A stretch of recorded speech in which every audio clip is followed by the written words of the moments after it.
Hello Baitheads! The purpose of this video is to give you all a snapshot about the recruitment process at Bait.com. As a company, more than half of our employees are involved in selling recruitment solutions to employers. These recruitment solutions are used by our employers to effectively manage their recruitment requirements. Hence, knowing and being involved in the actual recruitment process will give you all a better understanding about the client's recruitment needs and invariably help you all sell better. So here we go. What is recruitment and why is it important? It simply refers to the process of identifying and hiring the ideal candidate or top talent for a given position. As a company, Bait.com always aims to recruit the best talent. And why is this important? It is important because in-house recruitment is a critical activity to meet an organization's strategy for growth.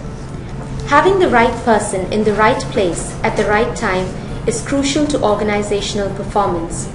Once the best talent is on board, we work to ensure that you all enjoy a unique and rewarding work experience. As a leader in the industry, the in-house recruitment process that we follow should reflect our vision, mission, and values.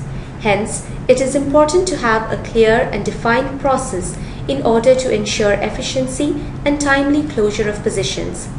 The process starts with attracting the right candidates and then moves on to sourcing, screening, interviewing, testing, and finally ends with offering the best talent.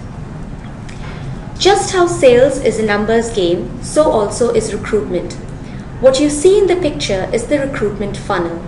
The criteria we look for in CVs or candidates is tightened at every stage, and hence there is a drop-off at every level as well.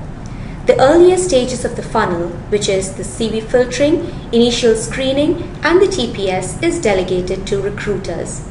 CVs are screened for evident information on the CV like education, experience, achievements, CV format, etc.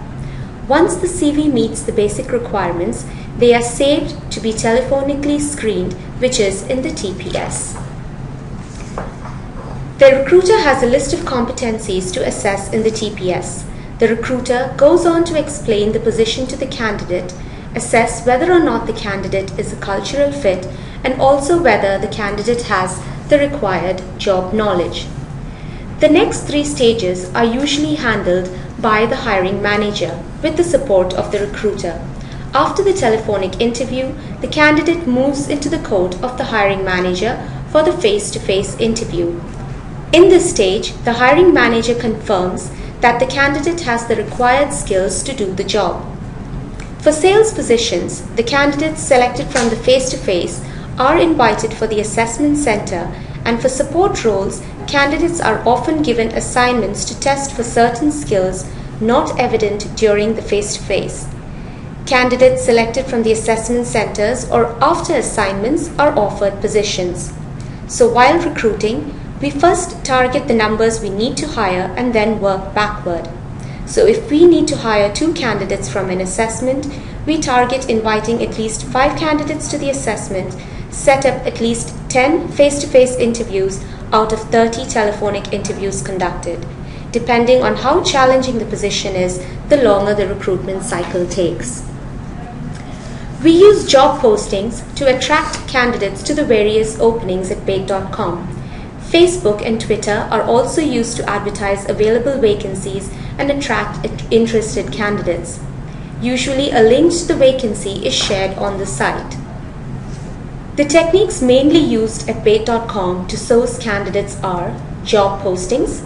These are posted on the website and are reviewed on a daily basis. These postings are usually active for a period of 60 days and can be filtered using the Bait search, which offers a customized filtering technique. The Bait.com search allows us to filter CVs based on more than 34 different criteria. Depending on the position, we can specify the exact criteria being looked for.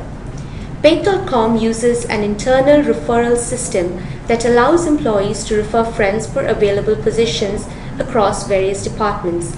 Oftentimes, candidates are also referred by clients and business acquaintances for various positions. Job ads are put up at university career centers to attract young graduates to work with BAIT.com. CVs of potential candidates are forwarded by the career counselors as well. The marketing department informs HR as and when top educational institutions hold career fairs for their students and alumni. HR attends these career fairs and collects CVs of potential candidates. In the sourcing phase, a long list of candidates is created. For easy accessibility, it is recommended that you create a folder and save all the CVs you would like to. Which brings us to the screening phase. Telephonically screening candidates involves slimming down the applications to a short list of candidates you wish to take forward to the next stage of the selection process. The TPS takes an average of 20 to 25 minutes for a good candidate. The telephonic interview flow includes an introduction, a pitch to excite the candidate, and the qualifying stage. The first 5 minutes should be wisely used to brief the candidate about the company and the position. The latter part of the telephonic interview should be used to assess the various characteristics like communication skills, interpersonal skills, job knowledge, teamwork, etc. Red flags to watch out for would include employment gaps, job hopping, negative vibes, inconsistent or poor answers. Once the TPS is complete, it is important to document notes and fill the rating sheet. BAIT.com has an extremely efficient way of saving, shortlisting and managing CVs. Like I mentioned earlier, it is important to save long-listed and shortlisted CVs in appropriate folders with notes, as you will probably go back to these folders at later stages when the role is open again. Once the candidate has passed the telephonic interview stage, the direct manager conducts the face-to-face interview. The face-to-face is an opportunity for the direct manager to tell the candidate more about the company and clearly explain the role and responsibilities. The direct manager then tries to understand more about the candidate with multiple open-ended questions. During the face-to-face interview, the direct manager allows ample time for questions and discussion. This is encouraged because just as we are assessing whether the candidate is a right fit for us, the candidate is also assessing whether we are an employer of choice. Once the interview is almost done, the direct manager thanks the candidate and lets him or her know the next steps, which is when they can expect the results of the interview. After the face-to-face, the direct manager documents the feedback and informs HR accordingly. The FTF is not complete unless and until the direct manager responds to the candidate within the promised time. Whether positive or negative, bad news is always better than no news. Once the candidate has passed the screening and interviewing phases, assessment centers or assignments are used to test certain skills that may not be evident during an interview. Assessment centers assist the whole process by giving candidates the opportunity to learn more about BAIT.com while testing them on work-related activities. Research has shown that candidates who attend assessment centers which genuinely reflect the job and the organization are impressed by that company even if they are rejected. At BAIT, sales assessment centers are used to test candidates both as individuals as well as in groups. The candidates are scored by a panel of assessors comprising of the hiring manager, senior RMs or HR. Other departments often give assignments to potential candidates to test for specific job requirements. Which brings us to the last phase, which is offering candidates. When a candidate is selected after completing the entire recruitment process, the recruiter or the direct manager sends a request for the offer letter. Since every stage of the recruitment process is crucial, the offer letter is prepared only after documentation is received from every stage.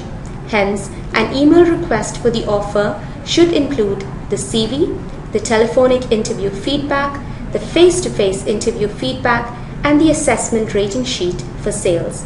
All offer letters are prepared by the HR department and are sent to the candidate by the hiring manager or HR. Once the candidate signs the offer, arrangements are made for induction and orientation of the new joiner. This brings us to the end of this presentation.